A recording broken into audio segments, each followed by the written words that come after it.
मौलाना मोहम्मद अली जौहर फरमाते हैं, कत्ल हुसैन असल में मर्गे यजीद है, सलाम जिंदा होता है हर करबला के बाद। आज भी जब मर्दाने हक दीन इस्लाम को तख्त पर लाने के लिए जदोजहद का आगाज़ करते हैं तो उनके लिए इमाम हुसैन की शहादत, ख़ानदान अहले बैत की कुर्बानी और मसाइब व आलाम में अज़मियत व इस्तिकामत एक ज़बरदस्त निशाने राह और मीनार नूर साबित होती है। ये चीज़ भी तहरीक सनहरी और आँख में रकम हो चुकी है कि ज़ालिम व जाबर और फासिक व फाजिर यजीद के मुकाबले में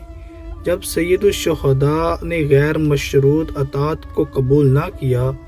तो हमेशा हमेशा के लिए ज़ादी का झंडा बुलंद करने वालों के लिए ये एक रोशन मिसाल कायम हो गई। वो भी मुस्दाक हैं